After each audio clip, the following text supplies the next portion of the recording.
Hey guys, ताजा खबरों के लिए लाल बटन दबाकर सब्सक्राइब करें और तुरंत खबर पाने के लिए घंटी के बटन को दबाएं। नमस्कार, मैं हूं आनंद शर्मा और आप देख रहे हैं इंडिया आप तक समाचार। एक बार फिर आपके सामने आया हूं कुछ बातों को लेकर। ऐसा मन कर रहा था कि कुछ ये बात जो है वो आप लोगों के साथ शेयर करनी चाहिए। कोरोना बहुत ज्यादा बढ़ रहा है भारत में।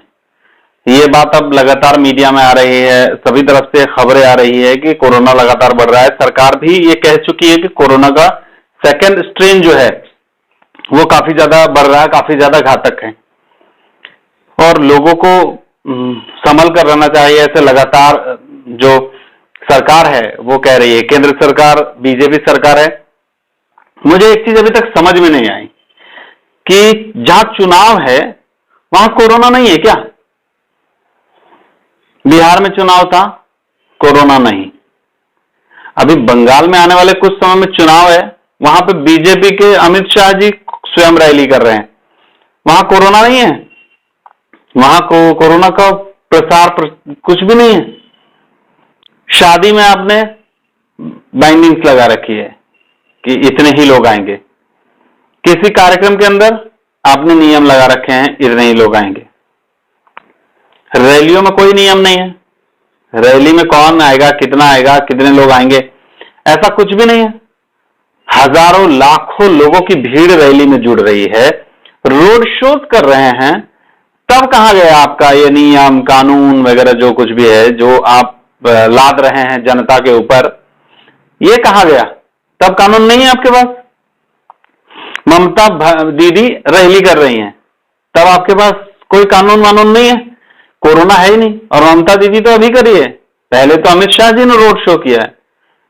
तो उस रोड शो में, उन रैलियों में हजारों लाखों लोग आते हैं, तब कुछ नहीं। बिहार में भी इसी तरीके से हुआ था, चुनाव थे तो लगातार बाप रे कितनी भीड़ भाड़ थी उस वक्त। लोग एक दूसरे से चिपके खड़े हैं, ना मास्क है, ना कोई सैनिटाइजर है, ना कुछ भी नहीं है। जैसे ही बिहार का चुनाव खत्म हुआ फिर से कोरोना धरती पर आ गया।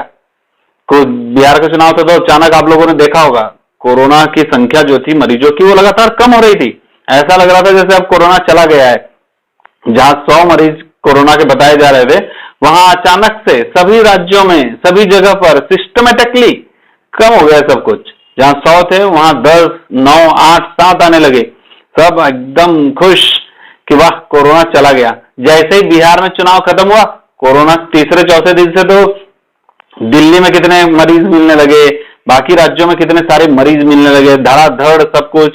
नाइट कर्फ्यू लगाने लग गए, कहीं कुछ करने लग गए। कहीं कोरोना जब चुनाव आता है तो कोरोना भाग जाता है प्रचार करने के लिए क्या? या प्रचार के डर से, इन नेताओं के डर से चुनाव में कोरोना से कोई वोट मांगने के लिए तो नहीं आ रहा है, इसलिए तो कोरोना नहीं चुनाव में भाग जाता है। बाद में जैसे चुनाव खत्म होता है कोरोना का पता चलता है, अरे वाह अब चुनाव खत्म हो गया, चलो चलो अभी वापस चलते हैं और लोगों को डराते हैं, लोगों पर हावी होते हैं, लोगों को मारते हैं। साहब, केंद्र सरकार है, केंद्र सरकार की अपनी जिम्मेदारी है और उस पर आप सभी को विचार करना चाहिए। केंद्र सरकार जो है वो उस पर भरोसा कर रहे हैं लोग। मोदी जी को लोग कई बार भरोसा करके उन लोगों को, मतलब मोदी जी के नाम पे ही बीजेपी को वोट मिलते आए हैं। मोदी जी जो हैं वो जो कुछ कहते हैं उस पर लोगों को भरोसा रहता है। लेकिन इस तरीके से तो मत करिए। बीजेपी का चुनाव जब है तो बीजेपी ने उस तरीके से बिल्कुल चुन नहीं जाना चाहिए। कहना चाहिए कि नहीं हम लोग प्रचार नहीं करेंगे, अगर किसी को देना हुआ तो ऐसे ही दे देंगे। अरे साहब, आप पर अगर भरोसा है तो लोग ऐसे ही वोट दे देंगे। आपको रैली करने की क्या जरूरत है? जगाने जा रहे हैं क्या सोए हुए लोगों को? सोए हुए लोगों को जगाना अगर है तो आप अच्छे जो कार्य कर रहे हैं, आपको अपने ऊपर भरोसा रखिए कि आप अच्छे जो कार्य कर रहे हैं उससे आपको जरूर जरूर जरूर जनता चुन के लाके देगी। इसके लिए प्रचार, रैली, ये सब में पैसे बर्बाद क्यों कर रहे हैं? उतने पैसे में, जितने में आप लोग रैली वगैरह करते हैं, उतने पैसे में किसी भूखे को भोजन खिला दीजिए।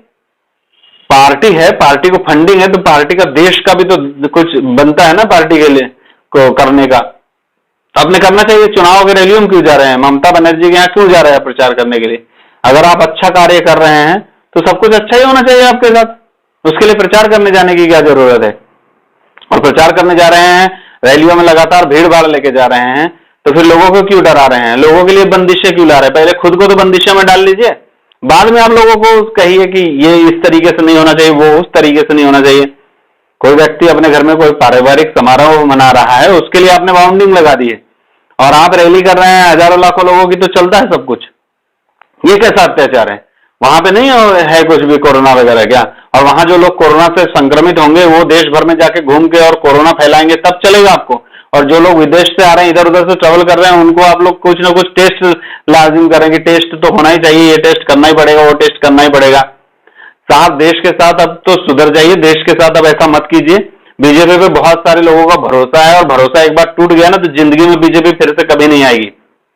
ऐसे भी जैसी हरकतें अभी चल रही है उससे तो बीजेपी का डब्बा गोल ही होगा। आज नहीं होगा, ठीक है, आज समय आपका है, और जनता जो है वो कुछ लोग हैं जो आपके साथ हैं, आपके पीछे पड़े हैं। जैसे जैसे उनको ये सब बातें समझ में आएगी वैसे वैसे आपका डब्बा गोल ही होगा। बीजेपी पर लोग बहुत भरोसा करते थे, मैं स्वयं भरोसा करता हूं, लेकिन ऐसे कैसे क्या? ये सारी कैसी चीजें जो है वो आप लोग गलत कर रहे हैं। आपकी रैलियों में सब कुछ हुआ है, हम लोगों के समारोह में नहीं है। लोग, काफी सारे लोग बैंड वाले हैं, शादी विवाह से संबंधित लोग हैं, ये लोगों ने कितनी जगह पे तो मोर्चा निकाल लिया, कि धरना आंदोलन कर लिया, तब जाके कहीं इनको परमिशन मिली है। आपकी रैलियों में तो सब कुछ चलता है, बैंड बाजे वाले भी लेके जाते हैं, आप सब कर, क्यों? आपकी सत्ता है इसलिए।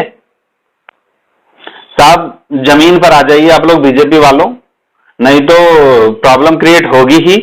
और फ्यूचर में अगर जनता का दिमाग सटक गया ना तो जिंदगी में कभी भी आप लोगों को कुर्सी नहीं मिलेगी। आप लोग कांग्रेस से तंग आ गए थे, कांग्रेस ने जो कुछ भी किया कहा उससे तंग आ चुके थे, इसलिए आपको सत्ता दी गई है। और आप सत्ता मिली है तो देश का कचरा मत कीजिए। अपने मनमर्जी से जो चाहते हैं, जैसा चाहते हैं वैसा कानून आप लेके आ जाते हैं। जो आपके पास मेजॉरिटी देश के में अच्छाई लाने के लिए की गई है, आपको जैसा समझ में आता है वैसा करता है। पहले आपने नोटबंदी लाद दी, फिर जीएसटी लाद दिया, उसके जो नेगेटिव परिणाम है उसके बारे में तो सोच ही नहीं रहे हैं आप लोग। साहब देखिए, हर किसी का नजरिया जो है वो देखने का अलग अलग रहता है। एक गिलास में आधा पानी होता है तो दूसरे के लिए वो गिलास आधा खाली होता है।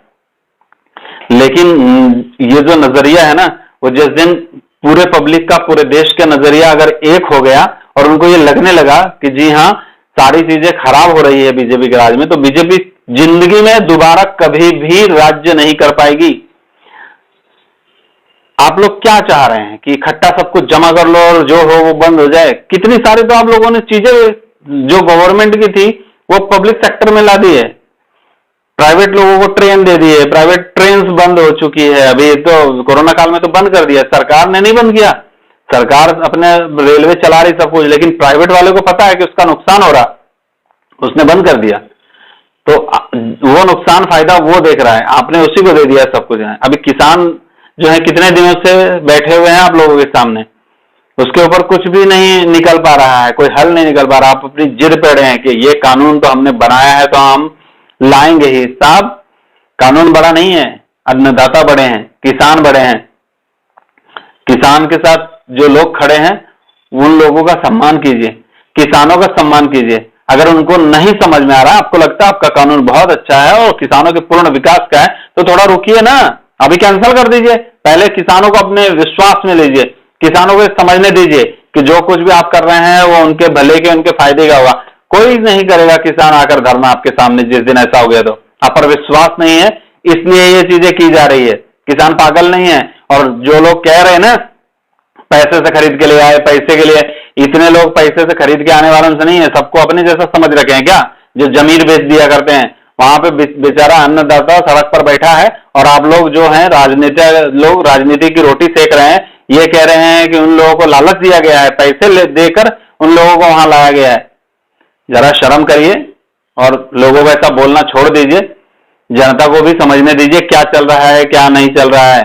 उनको अगर नहीं समझता है किसानों के लिए आंदोलन बना रहे हैं, उनको नहीं समझता है तो कैंसिल कर दीजिए ना। उनको जिस दिन समझ में आएगा उस दिन का लगाइएगा आपको जो भी कानून लगाना है। आज उनको ऐसा लग रहा है कि उनके लिए ये कानून अच्छा नहीं है तो उनको कैंसिल कर दीजिए। तो जिद पे अड़े हुए हैं साहब, जिद पे आप इसलिए अड़े हुए हैं क्योंकि आपको लगता है कि आप सही हैं, और हर बार आप सही हो ये जरूरी नहीं है। खैर, मैं अपनी बात को आप लोगों तक पहुंचाना चाहता हूं। अगर आपको मेरी ये बात सही लगे तो आप जरूर मुझे कमेंट करके बताइए, गलत लगे तो भी मुझे कमेंट करके बताइए कि क्या इसके अंदर गलत हुआ है। और हमारे चैनल को जरूर सब्सक्राइब करें, एक लाइक तो जरूर करें। शुक्रिया। कोरोना वायरस ने सिखा दिया हेल्दी लाइफ कितनी महत्वपूर्ण है। आपके फिटनेस और अच्छी हेल्थ के लिए आज ही ज्वाइन कीजिए ABS जिम, जहां है वेल इक्विपाइड इक्विपमेंट्स के साथ सर्टिफाइड ट्रेनर्स और डाइटिशियन। पूरी सुरक्षा और हाइजीन के साथ ABS फिटनेस एंड वेलनेस फिर से आपकी सेवा में शुरू है। खानदे सेंट्रल मॉल, जलगांव।